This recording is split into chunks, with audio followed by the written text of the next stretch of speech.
نحمده ونصلی علی رسولہ الکریم اما بعد فاعوذ باللہ من الشیطان الرجیم بسم اللہ الرحمن الرحیم۔ ناظرین کرام، میں ہوں خواجہ عاشق حسین، پروگرام خلاصۃ القرآن لے کر آپ کی خدمت میں حاضر ہوں۔ جیسا کہ آپ کو معلوم ہے کہ پروگرام خلاصۃ القرآن میں ہم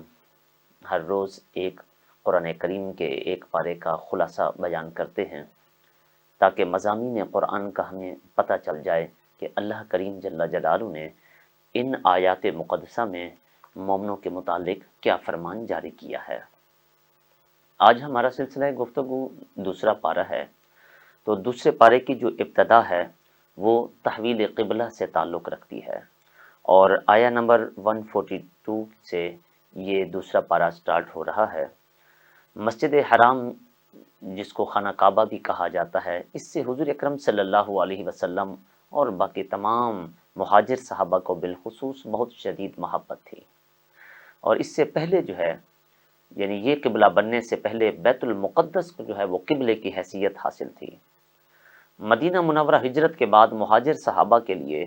یہ بڑی آزمائش تھی کہ آیا کہ وہ کعبہ کی محبت کو ترجیح دیتے ہیں یا نبی کریم صلی اللہ علیہ وسلم کی اتباع کو ترجیح دیتے ہوئے بیت المقدس کی طرف رخ کرتے ہیں یا پھر وہ خانہ کعبہ کی طرف ہی کرتے ہیں۔ صحابہ کرام علیہم رضوان جب اس آزمائش میں کامیاب ہو گئے تو تاجدار کائنات صلی اللہ علیہ وسلم کی بار بار دعا اور آسمان کی طرف دیکھ کر رب سے جو دعائیں مانگتے تھے، تو اس پر جو ہے وہ اس کے نتیجے میں اللہ کریم جل جلالہ نے مسجد حرام کو قبلہ بنانے کا حکم دے دیا۔ اب اس قبلے کی تحویل کے بعد یہودی مسلمانوں پر طنز اور طعنے کے جو ہے وہ تیر پھینکنے لگے، بلا وجہ مسلمانوں کو پریشان کرنے لگے، جس کے جواب میں فرمایا گیا کہ یہ جو تحویل قبلہ ہے اس کے حکم خداوندی پر ناسمجھ اور بے وقوف لوگ اعتراض کریں گے کہ مسلمان بیت المقدس کو چھوڑ کر بیت اللہ کا رخ کیوں کرنے لگ گئے ہیں۔ تو یہیں سے اس پارے کی ابتدا ہوتی ہے، سَيَقُولُ السُّفَهَاءُ مِنَ النَّاسِ مَا وَلَّاهُمْ، اور پھر اس کا جواب آگے دیا گیا کہ تمام جہات مشرق اور مغرب اللہ تعالیٰ کی ہے، وہ جس طرف چاہے اپنے بندوں کا رخ کرنے کا حکم دے دے، کسی بندے کو یہ اعتراض کا حق نہیں ملتا، اہمیت کسی سمت کی نہیں ہے، جو امپورٹنس ہے وہ اللہ تعالیٰ کے حکم کی ہے۔ تو اللہ تعالیٰ نے فرما بردار اور نافرمان بندوں میں تمیز کرنے کے لیے یہ تحویل قبلہ کا حکم دیا کہ جو فرما بردار ہوں گے وہ فوراً مان لیں گے، اور جو نافرمان ہوں گے وہ ماننے کی بجائے اعتراضات پر اتر آئیں گے، اور اس طرح جو ایک مخلص مسلمان اور کافر اور جو منافق ہوگا وہ کھل کر فرق جو ہے وہ سامنے آ جائے گا۔ اب ان آیات کریمہ کے مطالعے سے حضور اکرم صلی اللہ تعالی علیہ وسلم کا جو حسن ادب بھی ظاہر ہوتا ہے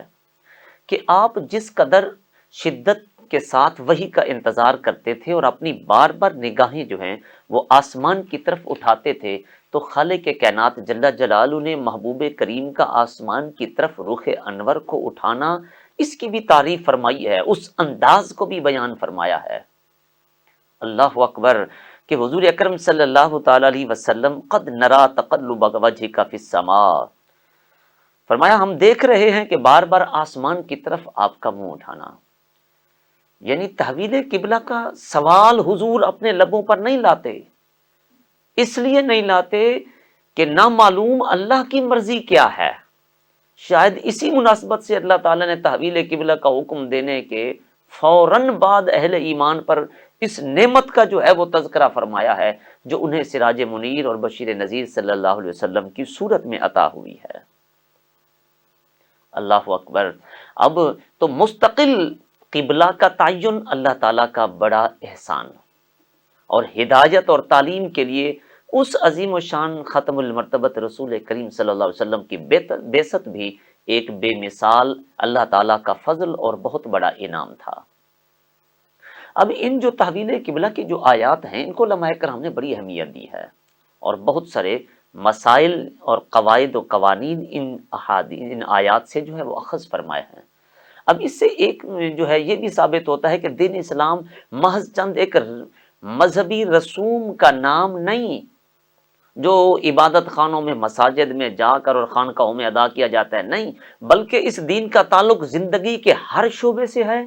یہ ہر جگہ انسان کے ساتھ رہتا ہے، گھر میں بھی ساتھ ہے، بازار میں بھی ساتھ ہے، مسجد میں بھی ساتھ ہے، مدرسے میں بھی ساتھ ہے، سیاست میں بھی ساتھ، حکومت میں بھی ساتھ، تجارت میں بھی ساتھ، معاشرت میں بھی ساتھ۔ یہ ہر جگہ مسلمانوں کی نگرانی کرتا ہے، اور مسلمان پر لازم ہے کہ وہ ہر قدم جو ہے وہ دیکھ کر اٹھائے، اور ہر قدم پر شریعت مطہرہ کے فرمان کو پیش نظر رکھے، اس کے مطابق اپنی زندگی وہ گزارے۔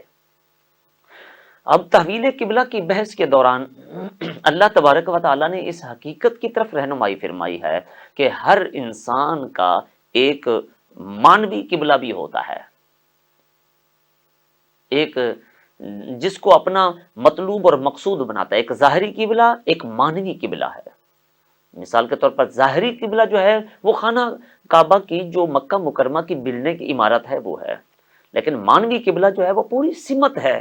اب جو پاکستان میں اور دنیا کے دیگر ممالک میں جو مسلمان موجود ہیں، ان کے سامنے وہ صرف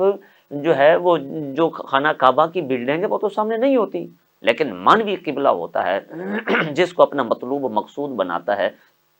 تو بہرحال اہل ایمان کے لیے مقابلے کا اصل میدان نیکیوں میں ایک دوسرے سے آگے نکلنا کا ہوتا ہے، اور ان جو ہے وہ سب کو ایک دن اللہ کے حضور حاضر ہونا ہے، اور جو حشر کا میدان ہے اس میں اللہ رب العالمین جو ہے وہ نتیجے کا اعلان فرمائے گا کہ کون آگے نکلا ہے اور کون پیچھے رہ گیا ہے۔ اب آیہ مبارکہ 151 میں حضرت ابراہیم علیہ الصلاۃ والسلام اور حضرت ابراہیم علیہ الصلاۃ والسلام کی اس مشہور دعا کا تذکرہ رب العالمین نے فرمایا ہے، اور جس سے ایک مسئلہ یہ بھی معلوم ہوتا ہے کہ اللہ تبارک و تعالیٰ کے یہاں جو ہے وہ دیر ہے، اندھیر نہیں ہے۔ اب کئی لوگوں کو دعا کی قبولیت میں بڑی جو ہے عجلت ہوتی ہے کہ میں نے دعا کی تھی ابھی تک قبول نہیں ہوئی۔ اب یہاں پر غور اگر آپ فرمائیں، اللہ تبارک و تعالیٰ نے کوئی 2500 سال کے بعد اس دعا کی قبولیت کا اثر دکھایا جو حضرت ابراہیم علیہ الصلاۃ والسلام نے اس وقت مانگی تھی کہ مولا ہماری جو ہے ایک رسول ایسا مبعوث فرما جو ہماری نسل سے ہو، اور حضور اکرم صلی اللہ علیہ وسلم کو ان کی نسل سے مبعوث فرمایا، اور جن کا منصب یہ ہے کہ وہ لوگوں کی آیتیں سنا سنا کر اللہ رب العالمین کی طرف لوگوں کو متوجہ کرتے ہیں۔ وَيُعَلِّمُهُ الْكِتَابَ وَالْحِکْمَةَ، فرمایا کہ حکمت اور کتاب کی تعلیم بھی دیتے ہیں اور ان کا تزکیہ بھی کرتے ہیں، یعنی ان کے دل سے دنیا کی محبت نکال کر اللہ کی محبت اور دنیا کی فکر نکال کر آخرت کی فکر جو ہے وہ داخل کرتے ہیں، انہیں اللہ کے احکامات سکھاتے ہیں، حکمت کی دانائی کی تعلیم دیتے ہیں، اور انہیں وہ کچھ سکھاتے ہیں جو وہ پہلے نہیں جانتے تھے۔ یہ تھا دراصل معلم انسانیت صلی اللہ علیہ وسلم کا وہ مبارک بنیادی طریقہ کار جس کے ذریعے آپ نے پوری انسانیت کی جو ہے وہ ایسی تربیت فرمائی ہے، اور حضور اکرم صلی اللہ علیہ وسلم کی تربیت کا یہ اثر تھا کہ جو اوروں کے جو رہزن تھے وہ رہبر بن گئے، اور جو ایک دوسرے کی جان کے درپے ہوتے تھے وہ ایک دوسرے کے محافظ بن گئے۔ پچھلی آیہ جو ہے وہ قوموں کو اللہ تبارک و تعالیٰ نے اپنی نعمتوں کے یاد کرنے کا حکم دیا اور وعدہ فرمایا کہ اگر لئن شکرتم لازیدنکم، اگر تم میری نعمتوں کا شکریہ ادا کرتے رہو گے تو میں تمہیں اور زیادہ دیتا رہوں گا۔ مگر امت محمدیہ پر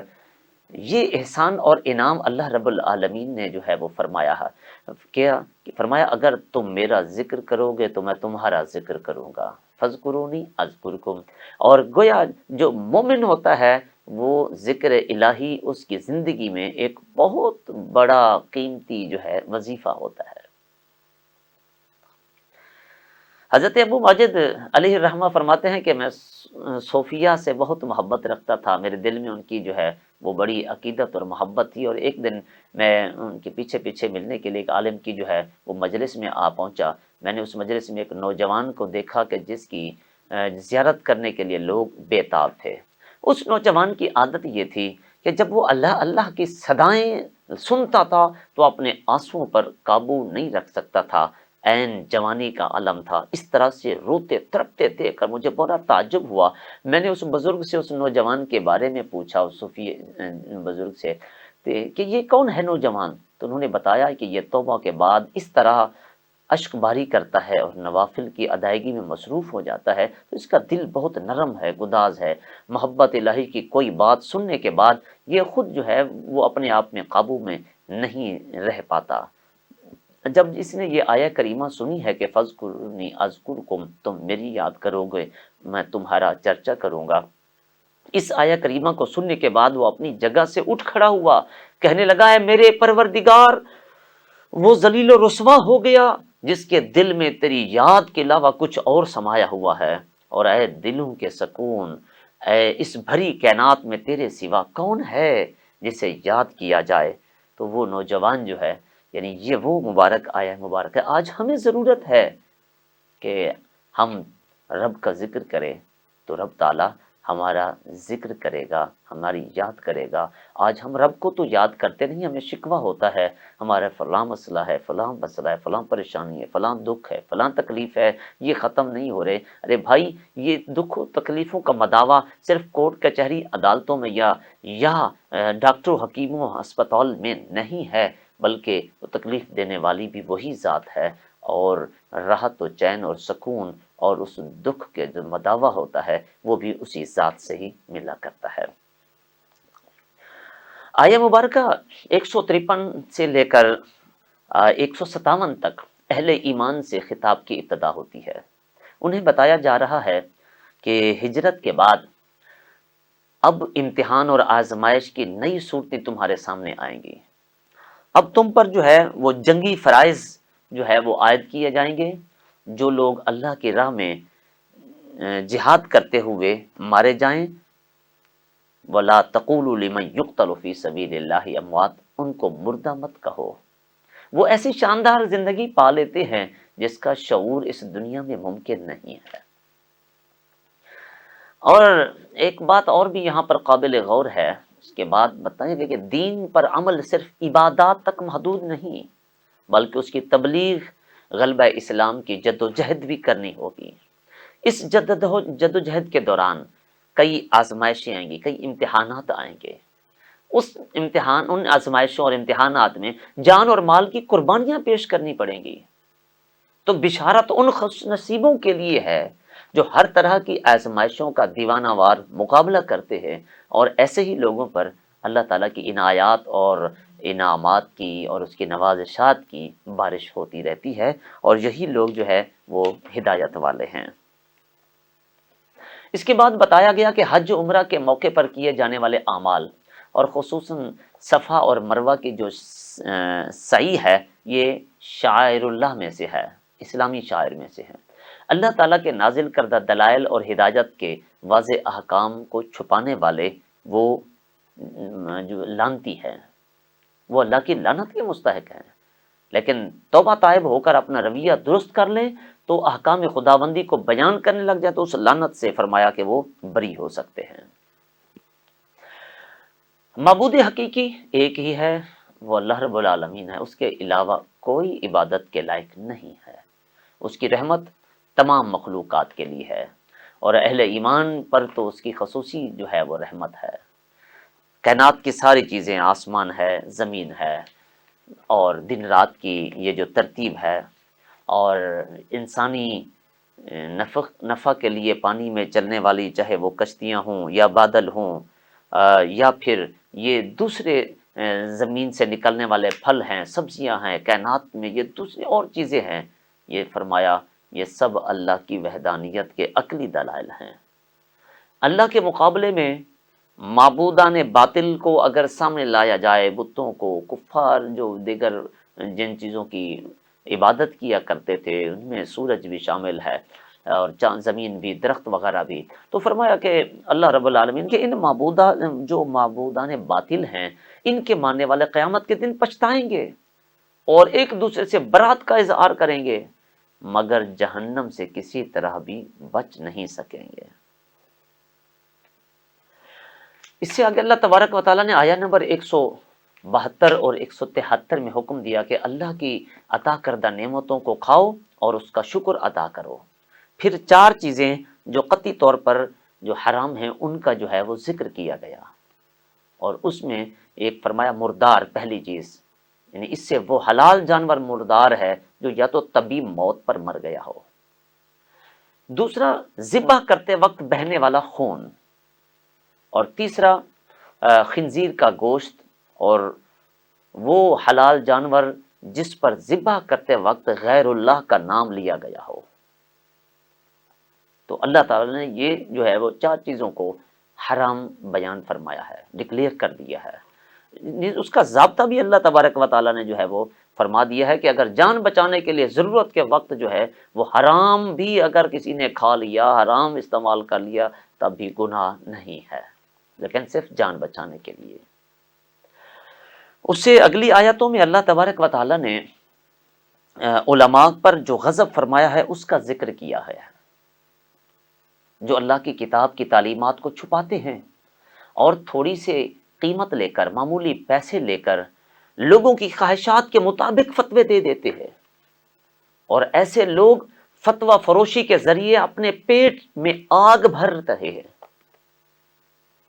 ان کی سزا بیان کی گئی کہ قیامت کے دن اللہ رب العالمین نہ تو ان سے کلام کرے گا، نہ ہی ان کے گناہوں کی اور ان کے گناہوں کی سزا دے کر ان کو جہنم سے جو ہے وہ کبھی بھی نکالا نہیں جائے گا۔ اور یہ فرمایا کہ یہ وہ بد نصیب لوگ ہیں جنہوں نے ہدایت کے بدلے میں گمراہی کو خرید لیا ہے اور بخشش کے بدلے میں عذاب کو پسند کر لیا ہے۔ اللہ اکبر۔ اس کے بعد نیکی اور اس کی مختلف اقسام کی جو ہے اللہ رب العالمین نے یہ چھٹے رکوع سے اس کی نشانیوں کو بیان کیا ہے، اقسام کو بیان کیا ہے۔ فرمایا کہ نیکی کیا ہوتی ہے؟ نیکی دراصل ایمانی بنیادوں پر سر انجام پانے والے اعمال ہوتے ہیں۔ عزیز و اقارب، یتیم اور مسکین کے ساتھ مالی تعاون کرنا، نماز اور زکوٰۃ کا اہتمام کرنا، ایفائے عہد کرنا، وعدہ پورا کرنا، مشکلات پر صبر کرنا، اور حق کے راستے میں آنے والی جتنی بھی تکلیفیں ہوں، جو بھی مصائب و آلام ہوں، ان پر جو ہے وہ ثابت قدمی کا مظاہرہ کرنا، وہی لوگ متقی کہلاتے ہیں۔ اور پھر آگے اللہ تعالیٰ نے قصاص اور قتل کے بارے میں، دیت کے بارے میں قانون کو جو ہے وہ بیان کیا ہے، اور فرمایا بلا امتیاز اس پر عمل درآمد کیا کرو۔ قصاص جو ہے وہ انسانی حیات کے تحفظ کا ضامن ہے، اور وصیت کی جو ہے وہ تلقین فرمائی ہے، اور فرمایا گیا سورہ النساء میں وراثت کے احکام آنے کے بعد وصیت کرنے کا یہ حکم جو ہے جو اللہ تعالیٰ نے فرمایا تھا اس کو منسوخ کر دیا گیا۔ پھر اب ہر عاقل و بالغ پر جو ہے وہ روزے، مسلمان پر جو روزے فرض ہیں،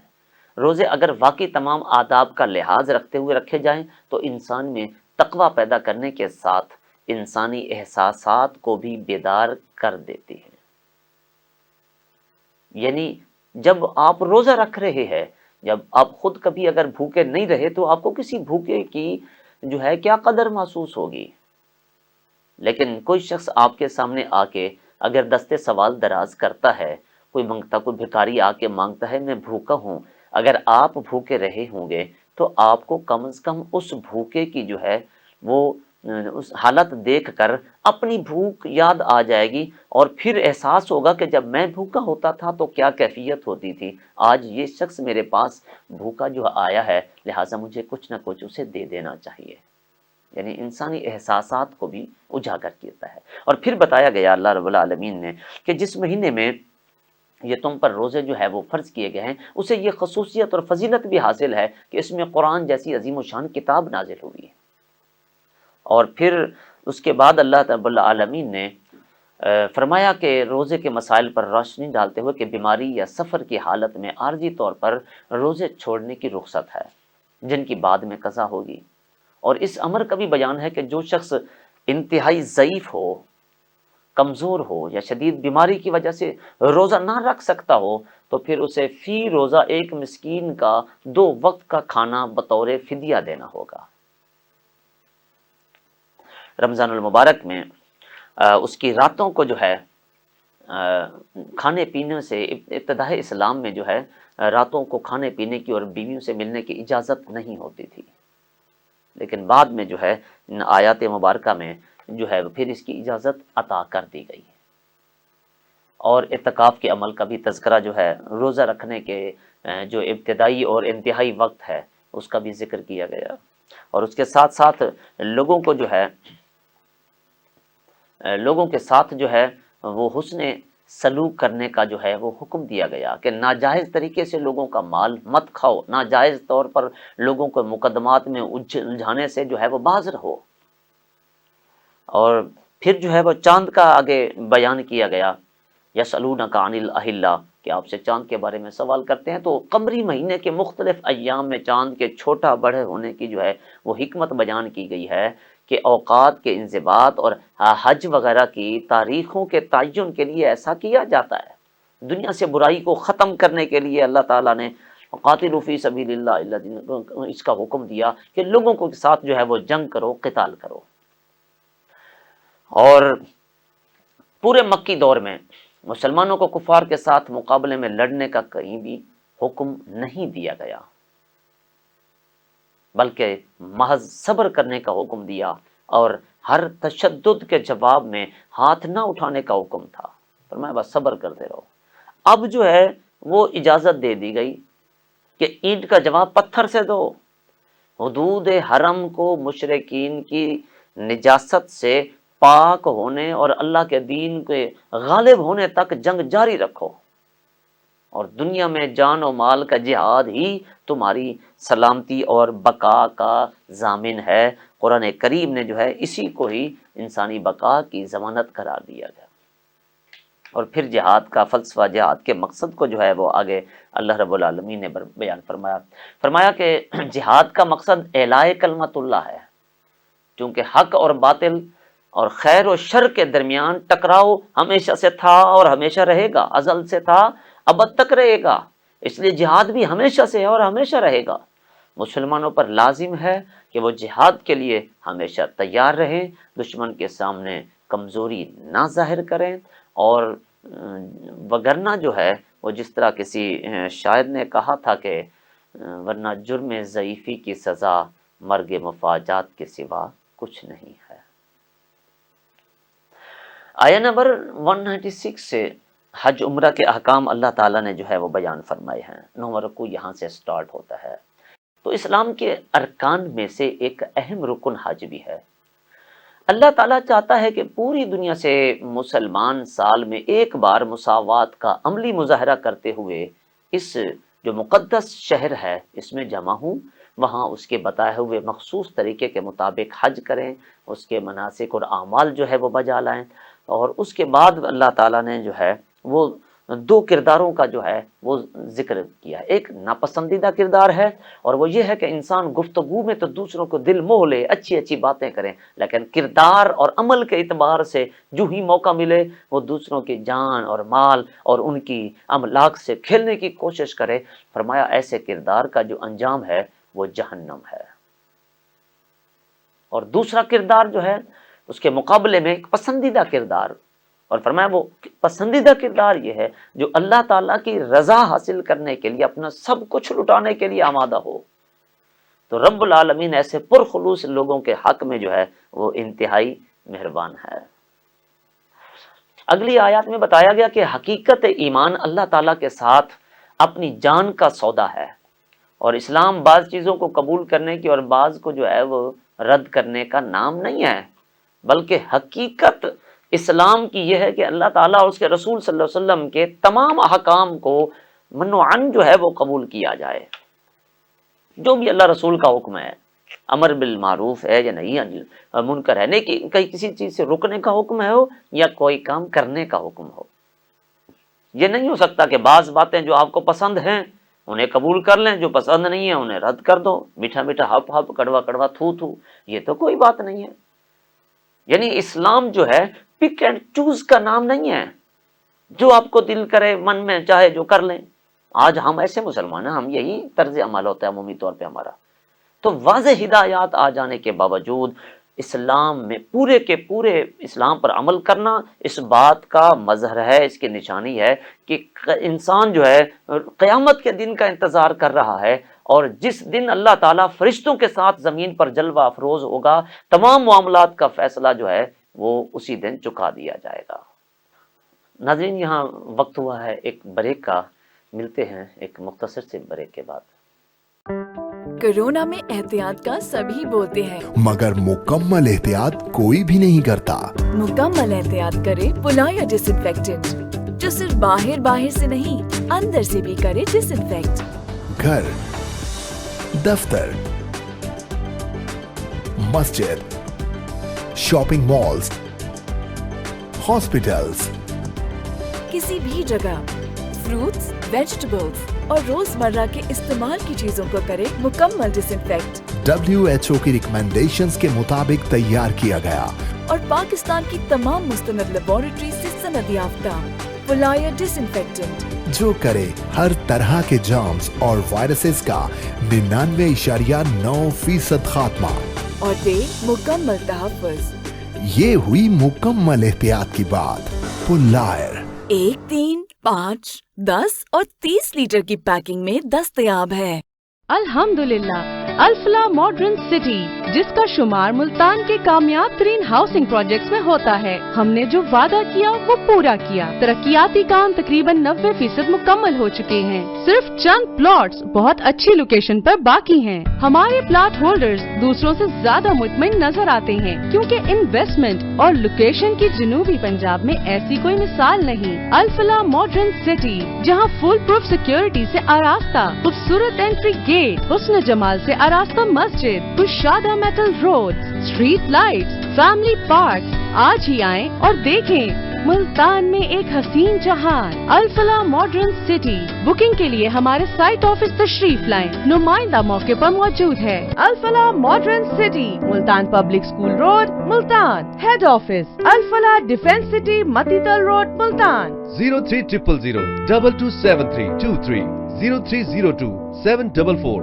5374 0313 6255 771۔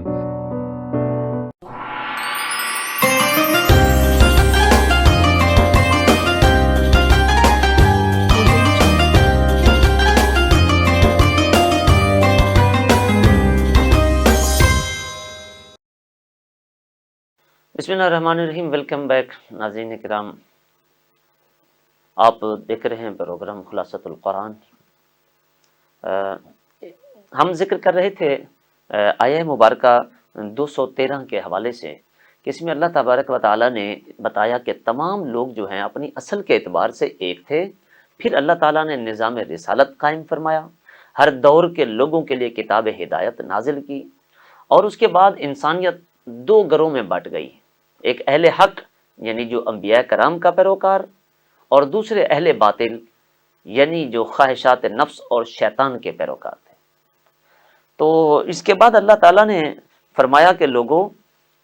جنت کا حقدار بننے کے لیے محض دعوی ایمان کافی نہیں ہے، بلکہ اس کے لیے راہ حق میں مشکلات کا استقامت کے ساتھ مقابلہ کرنا ہے، جیسا کہ انبیاء کرام علیہ الصلوۃ والسلام کی مبارک مثالیں، ان کا کردار، ان کا کریکٹر جو ہے وہ ہمارے سامنے موجود ہے۔ پھر اللہ تعالیٰ نے جوے اور شراب سے متعلق اس کو منع فرمایا ہے، اور ابتدائی ذہن سازی کرتے ہوئے اللہ تعالیٰ نے اس کے فوائد اور نقصانات کا جو ہے اس کا جو ہے وہ تقابل کی تلقین کی گئی ہے۔ فرمایا ذرا خود دیکھو، تم غور تو کرو، جسمانی، عقلی، مالی، اخلاقی اور معاشرتی اعتبار سے جو نقصانات ہیں وہ منافع کے مقابلے میں کہیں بہت زیادہ ہیں،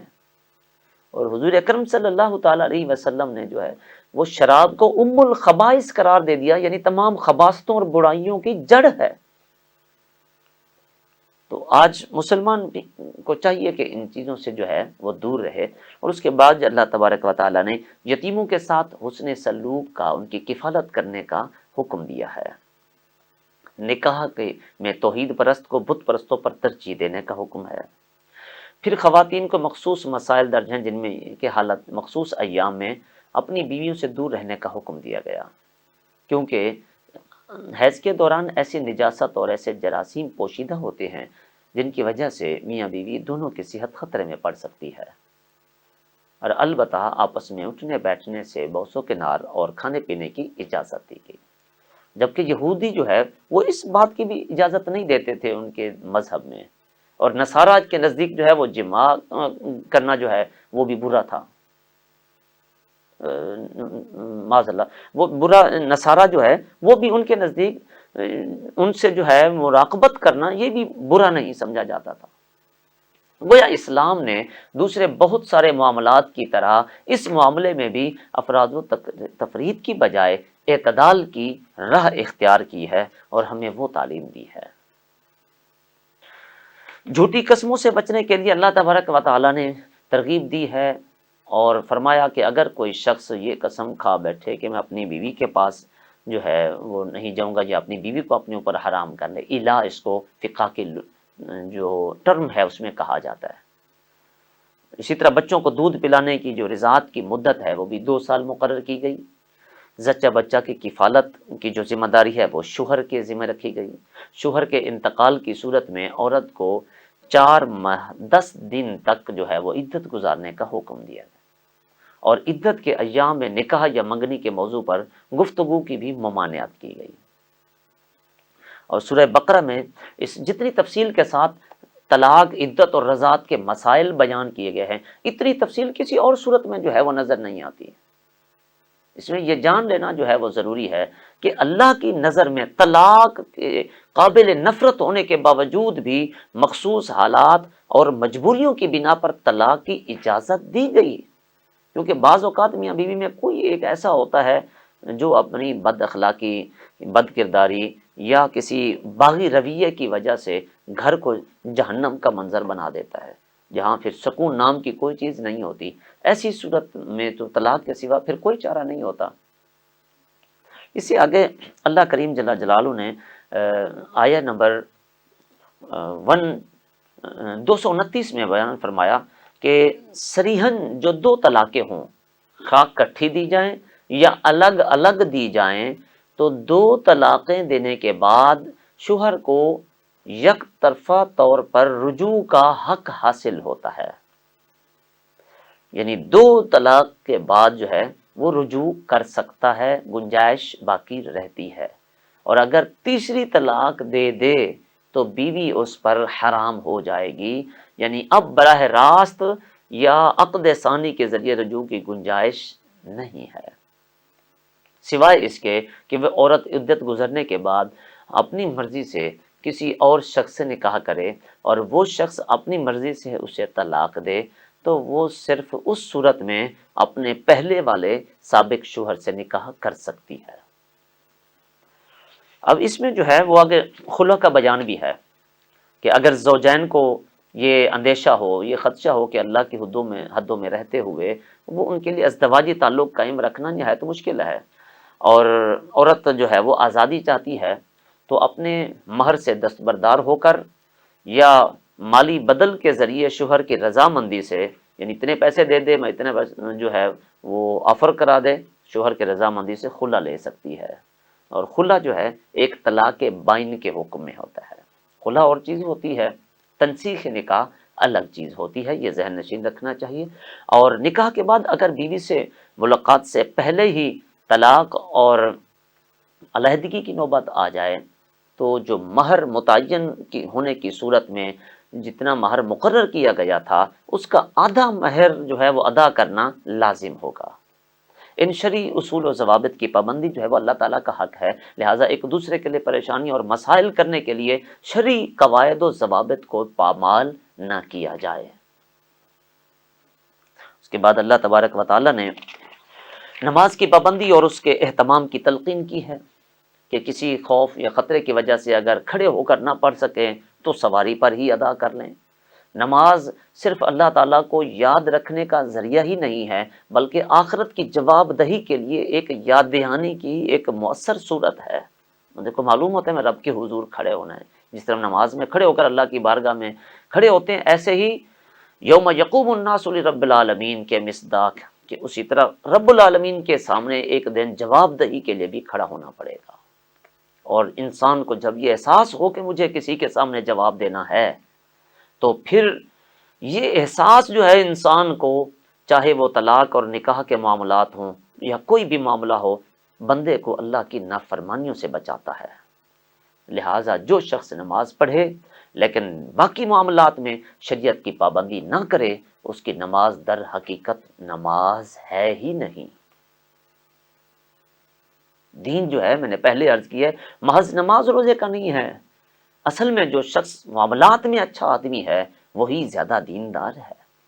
جہاد کی ترغیب دینے کے لیے اللہ تبارک و تعالیٰ نے پھر اس کے آگے ایک قوم کا تذکرہ فرمایا ہے، فرمایا جو موت کے ڈر سے اپنے گھروں میں جو ہے وہ محض اس لیے نکل بھاگتے تھے کہ اللہ تعالیٰ نے انہیں موت دے دی، اور بنی اسرائیل کے ایک نبی حضرت حزقیل کی دعا سے انہیں دوبارہ زندہ کر دیا گیا، اور پھر جہاد میں جو ہے اس کا حکم دیا گیا، اور اس کے ساتھ ہی اللہ کے نام پر مال خرچ کرنے کی جو ہے وہ تعلیم بھی دے دی گئی، اور اللہ رب العالمین نے ساتھ یہ بھی آخر میں مسلم حکمران جو طالوت تھے اور کافر حکمران جالوت کے درمیان جو مقابلہ ہوا تھا، وہ اس کا بھی تذکرہ تفصیلی کے طور پر موجود ہے۔ اور اس پر مخالفین کے اعتراضات کا جواب دیتے ہوئے اللہ تعالیٰ نے بتایا کہ ان کی اہلیت کا مدار جسمانی قوت اور جنگی علم پر ہے، بادشاہت اللہ کی عطا سے ملتی ہے۔ اور پھر حضرت شمول علیہ السلام نے طالوت کی بادشاہی کی نشانی کے طور پر اپنی قوم کو بتایا کہ تمہارے پاس ایک تابوت آئے گا جسے فرشتے اٹھائے ہوئے ہوں گے، اور تمہارے لیے تمہارے رب کی جانب سے جو ہے وہ سکون اور اطمینان کا باعث ہوگا۔ اور ہوگا کیا؟ فرمایا اس میں آل موسیٰ اور آل ہارون کے جو تبرکات ہیں وہ اس تابوت میں ہوں گے۔ یعنی تبرکات بھی اللہ کے نزدیک جو ہے وہ برکت والی چیزیں ہوتی ہیں، یہ کوئی چیز ہوتے ہیں۔ آج کل کچھ لوگ اس کے بھی منکر ہیں۔ پھر آگے اللہ تعالیٰ نے طالوت کے ساتھ لڑنے والے لشکر کو ایک آزمائش سے گزارا، اور کم لوگ اس آزمائش پر پورے اترے۔ اللہ تعالیٰ نے یہ بتایا کہ اہل ایمان کی قلیل جماعت دشمن کی کثیر جماعت پر غالب آ جاتی ہے، اور پھر جالوت اور اس کے لشکر سے مقابلہ ہوا تو اہل حق اور اصحاب طالوت نے یہ دعا پڑھی کہ اے رب ہمارے اوپر جو ہے وہ صبر کو جو ہے وہ عطا فرما دے، صبر انڈیل دے، تو ہم کو ثابت قدم رکھ اور کافروں کے خلاف ہماری مدد فرما۔ جب انہوں نے یہ دعا مانگی تو حضرت داؤد علیہ السلام نے جالوت کو قتل کیا، اور جالوت کے لشکر کو شکست ہوئی۔ اللہ تعالیٰ نے داؤد علیہ السلام کو سلطنت اور حکومت عطا فرمائی۔ اللہ نے یہ بھی بیان فرمایا ہے کہ وہ مفسدین کے شر کو اگر نیک لوگوں کے ذریعے دفع نہ فرماتا تو زمین میں فساد برپا ہو جاتا۔ یہ ایک ایسا قصہ تھا جو بنی اسرائیل کے عوام بھی اور صرف خواص ہی کے علم میں تھا، باقی عام لوگوں کو یہ معلوم ہی نہیں تھا، عوام اس سے بے خبر تھے۔ لیکن حضور اکرم صلی اللہ تعالی وسلم کی زبان اقدس سے تاریخ کی اس بھولی بصری داستان کا بیان ہو جانا اس بات کی دلیل ہے کہ آپ کا رابطہ رب کی ذات سے تھا، کہ رب نے آپ کو بتایا ہے کہ جس کی نظر سے تاریخ کی کوئی گھڑی ہو، کوئی کڑی ہو یا کوئی بھی واقعہ ہے وہ کبھی اوجھل نہیں ہوتی، اور یہ واقعی حضور صلی اللہ علیہ وسلم کی اللہ کے سچے رسول ہونے کی نشانی تھی۔ تو دوسرے سپارے کے جو یہ مضامین تھے جن کا جو ہے وہ ہم نے اختصار کے ساتھ ان کا جو ہے وہ تذکرہ کیا ہے، اور اس کے بعد اللہ تعالیٰ نے جو ہے وہ مزید آگے موضوعات بیان کیے ہیں جس کا تذکرہ انشاءاللہ ہم آئندہ پروگرام میں کریں گے۔ دعا کرتے ہیں اللہ تعالیٰ نے جو احکامات دوسرے پارے میں بیان فرمائے ہیں ہمیں ان پر عمل پیرا ہونے کی اور اپنی زندگیوں میں اسلامی تعلیمات کو نافذ کرنے کی توفیق عطا فرمائے۔ آمین۔ وما علینا الا البلاغ المبین۔